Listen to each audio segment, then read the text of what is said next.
Welcome to The Explainer. Today, we're digging into a really frustrating puzzle. Why do teams of incredibly smart, talented people so often get stuck, just repeating the same old mistakes? Let's explore the hidden forces that keep them trapped. You've probably felt this, right? That feeling of being in an organization that's just running in circles. It's a place where brand new ideas get ignored and decisions are made based on who has the most clout, not on what the actual evidence says.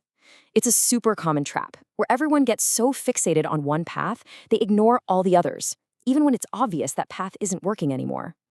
Well, it turns out there's a name for this whole frustrating phenomenon, the Möbius loop of compliance. And you can think of it as this powerful kind of hidden mechanism that acts like a short circuit, locking organizations into these rigid, unproductive patterns that are just incredibly hard to break out of.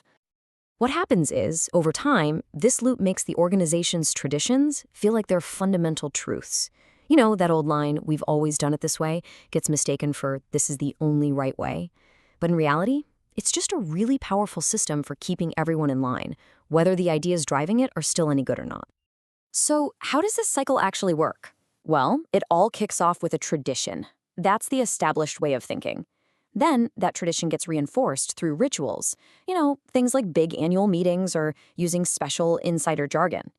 If you play along with these rituals, you get identity and prestige. But if you dare to step out of line, you get hit with sanctions. And all that pressure, it makes sure the tradition gets passed on, and the loop starts all over again, but this time even stronger. And there are 6 key tools or primitives that keep this whole loop spinning. And as I go through these, just think about if you recognize any of them. You've got company stories that are treated like gospel, celebrity CEOs whose authority is never questioned, costly signals like working crazy unpaid hours just to prove your loyalty, and of course, all the jargon that separates the insiders from the outsiders. These are the gears that run the compliance machine. Okay, so if we're all stuck in this loop, what's the escape hatch? Well, the answer isn't some new rule book or a different memo.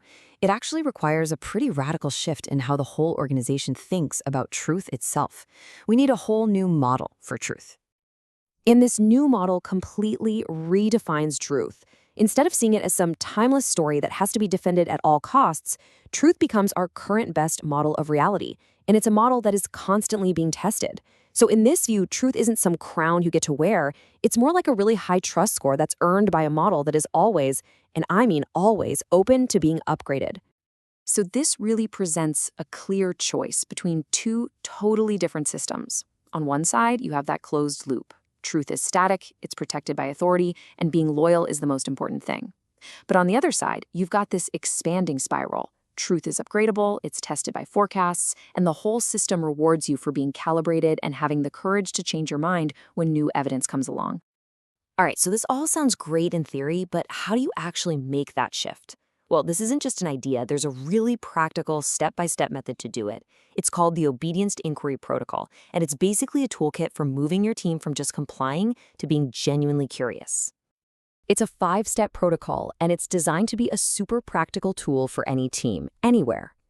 It forces you to make claims you can actually test, to track your predictions, to work with your rivals, to be clear about your assertions, and even to use AI to keep the whole process honest. It's a system that's literally built to replace prestige and punishment with forecasts and feedback. And this first step is a total game changer. Claims are no longer these vague stories like, "we're going to disrupt the industry." Nope. Instead, every single public claim gets converted into a specific, risky, and testable forecast using this exact format. It's a simple step, but it makes ideas accountable to reality.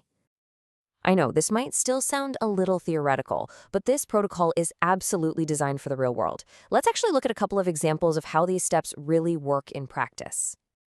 Just take a look at how this all translates into concrete actions. So a city government, for instance, wouldn't just announce a new traffic policy. No, they'd have to pre-register a very specific claim. Something like, "this policy is going to cut commute times by 10%. And then the residents themselves could submit their own forecasts to a public ledger, holding that idea accountable. And this right here, this is the key. The difference between success and failure is just crystal clear. In one university department, they redirected status toward making good forecasts, and the whole culture changed. But in a city program that tried the protocol but kept all the punishments for dissent in place, Well, the forecasting just became a performance. The lesson is huge. You absolutely have to remove the penalties for being wrong if you want real inquiry to happen. So, you're probably wondering, how do I know if my organization is stuck in one of these loops? Well, there's actually a super simple 3-question screening tool for that called the MI Lite. Just ask yourself, 1, are people making claims that can't possibly be proven wrong? 2, do people get punished socially or professionally for disagreeing? And 3, what percentage of your team's time is spent on rituals versus genuine inquiry? The answers can tell you a whole lot about the health of your system. Okay, so why does all of this matter so much, especially right now? Well, we're in an age where AI can generate an infinite number of convincing stories. Our ability to tell what's true from what's not is more important than ever. This isn't just some organizational nice to have. This is a survival skill. And the benefits of actually making this shift are huge. This isn't about destroying your culture. It's about upgrading its entire operating system. The result is an organization that's way more flexible, more resilient to failure, and more innovative. All because you've shifted the culture's focus from rewarding loyalty to rewarding the search for truth. So at the end of the day, this whole thing leaves us with one provocative question to take back to our own teams and our own companies. Is your organization trapped in a repeating Möbius loop of compliance, where the same ideas just circle around and around endlessly? Or is it building an expanding inquiry spiral, constantly learning, adapting, and upgrading its understanding of the world?